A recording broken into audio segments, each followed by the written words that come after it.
basement Puin DTO office so bakala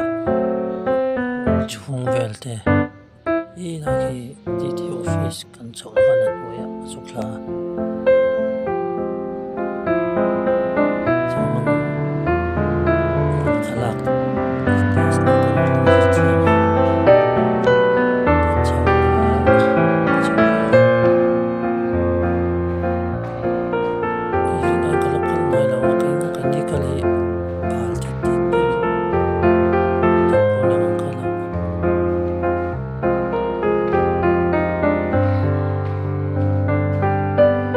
Kung nakalpo nila Masyumang lang hình như chiếu mấy này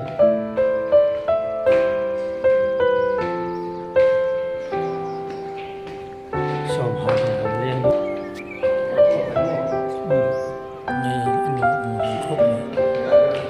cho nên là lấy đến tổ tôi đang bây giờ mà những hàng nhớ số là sân châu lửa còn viên sân sân tờ chỗ sân hin DTO office uncle ở đâu nhỉ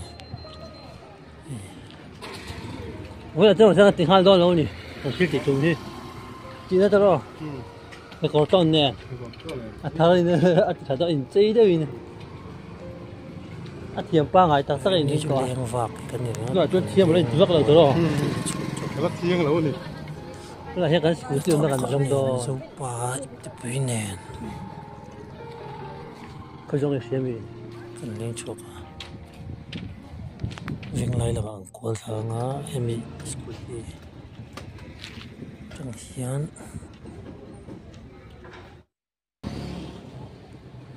rồi để viên lại cái thằng ấy cả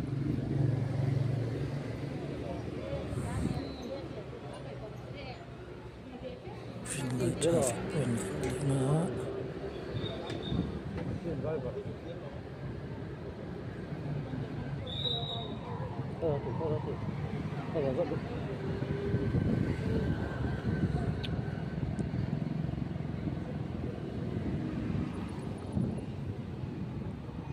lan xe po ta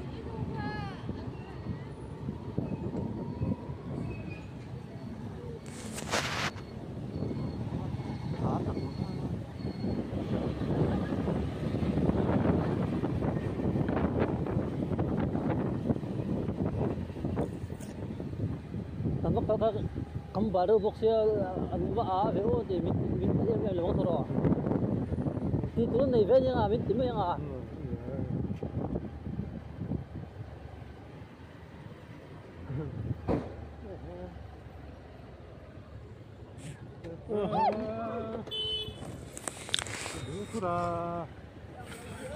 림프다 이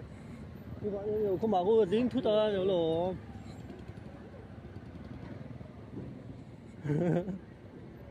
liều tay pakatin kan ma he meron le pen tuta ama na tulana illa la in bel fu le qala so malu moi thei thot lo ni kan ma ang tlan ami mong cha kan tlan tla meron le pe la ang wal tuta ding le de ma la kain tau de kan chaka miron to tu na nula pani te kha ke taka in non to wa mani avokin ka ke a lo khika khanai ta kharan to fulia ka ke artui tak me ana ve de so bulin ka sui lok lo wa chiti ka chun chỉ vật lâu nhỉ ngon vật lâu thiếm luôn ya nên là số rồi dính chất của được ạ người ta rất là có suy thoảng Hãy subscribe cho kênh Ghiền Mì Gõ để không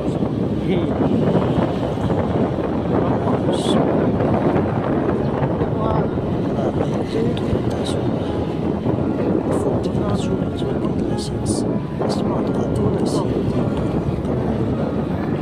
cái mà đi mình lên lầu mình chưa khá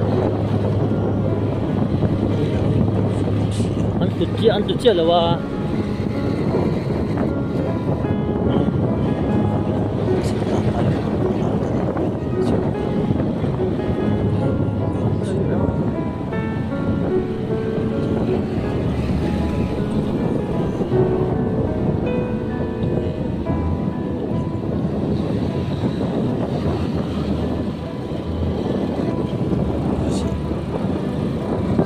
phía về chưa thẳng hết rồi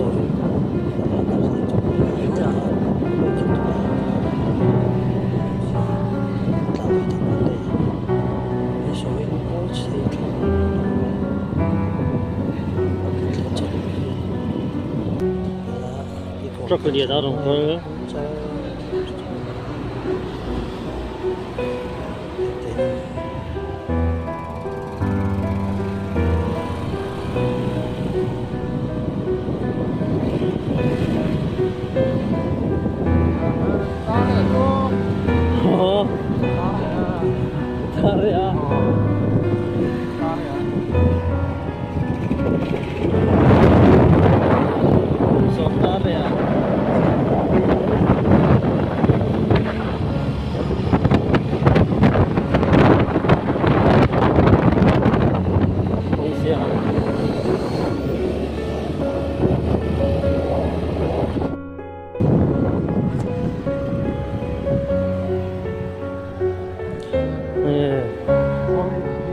Rồi giải làm được.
Đàn số cái mình tụi mình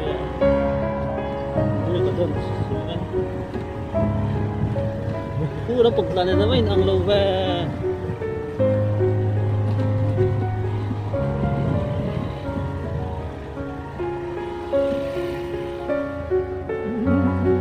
Kati yung ka, tunjuk ko video chunia, video tu lihat.